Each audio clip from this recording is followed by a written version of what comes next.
This is my happy place. I like days off where I can just come out in the garage and work, tinker. It just really makes me happy. So, another build video, made some progress, had some blemishes and some mistakes. Let's talk about it. I don't know how many times I've modeled this enclosure throughout the course of this build process. And I have changed the design several times, but the ultimate form factor has not shifted. And I don't know where my mistakes are, but originally I had calculated that I was going to need something like a 49-inch long port. And the port area, I don't think I've changed that much. So I built an enclosure for my truck, and I'm really happy with the results. For one of these Dayton Audio Ultimax 18s, the amount of port area, I don't get chuffing. I get a lot of vent velocity, which I think is like, I don't know, might have a contributing factor to making a build windy. I guess I'm not 100% sure what constitutes a loud build versus a windy build. I'd like to think that it's a low frequency extension, but it might be more complicated than that. I do think that people who build loud, windy builds have a tendency to deploy higher vent velocities through their ports by design.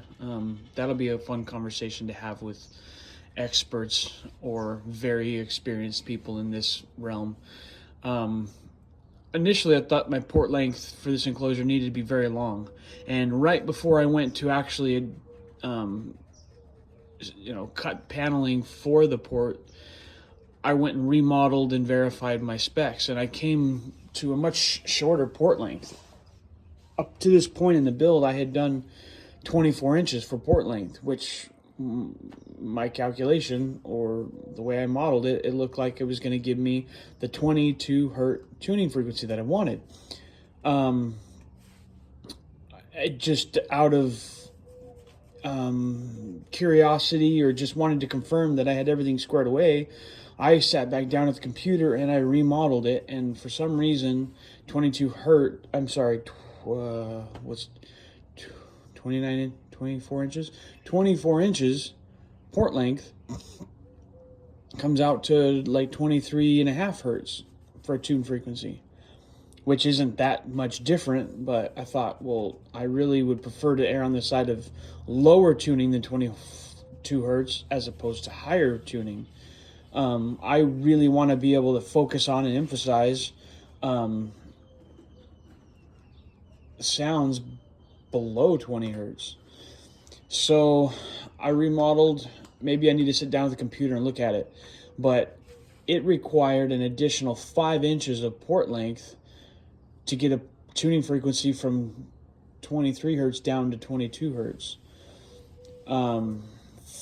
That's just the way it models, and I definitely don't have the math right in front of me, or nor have I ever really mastered the math to be able to tell you exactly how that is a reality.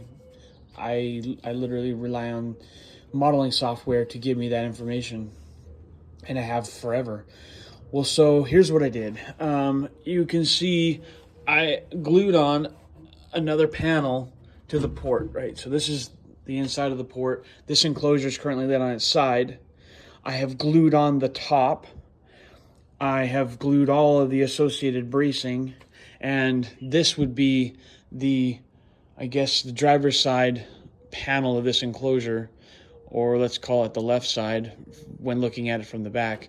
This is just sitting on here. I have not glued this yet. I am preparing to glue this panel on. But I got the top glued on. I got everything glued.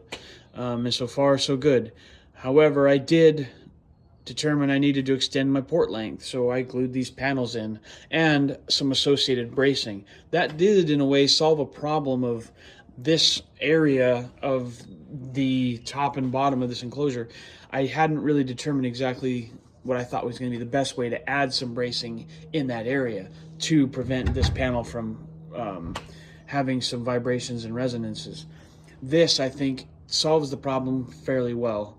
I just added this brace to support this extension of the port, and then it kind of locks together.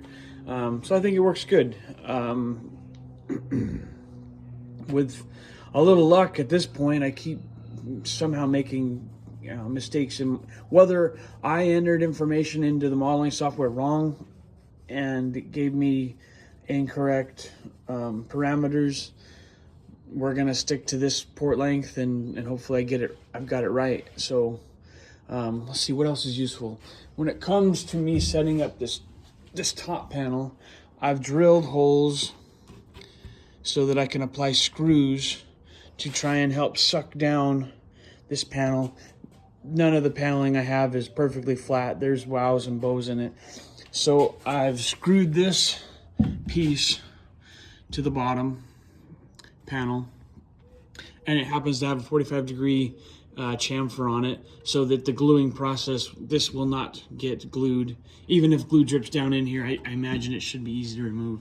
But that piece is going to ensure that the height of this panel sits where it needs to for the gluing process. I've got some pieces in here to ensure that the top and bottom panel is straight. As you can see, I've got this in here, and you can see that this panel is roughly pretty straight. I think because we've got this panel is bowed or lifted, like we've got gaps here. I can get my finger underneath it. We've got gaps here and gaps here, and then it's kind of touching, so this has kind of got like a crown to it. What I think I'm gonna do is I'll put a board across here, and then a long board that I can clamp from either end and put direct pressure in the middle to squish down. Something to that effect should give me the results that I want.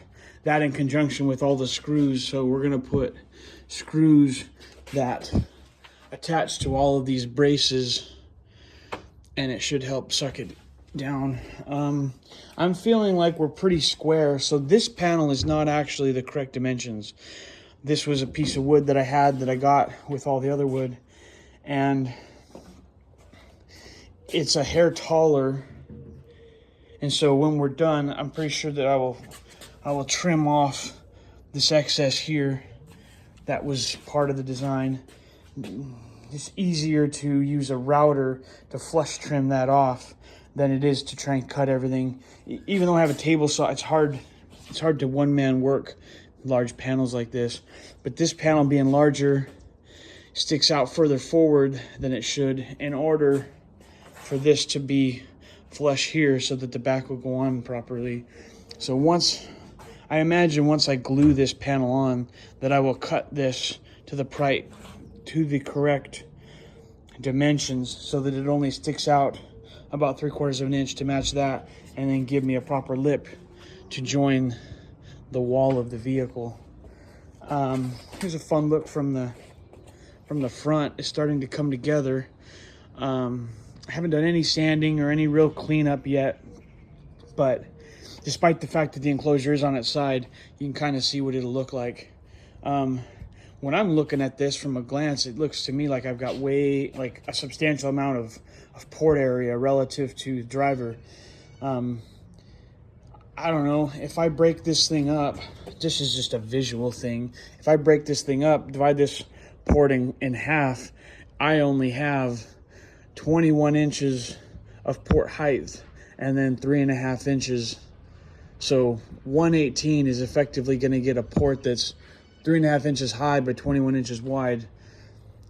When I think of it like that, I'm very confident that I have the right amount of vent velocity relative to the amount of driver excursion. Was it VMAX, XMAX, SD, VD?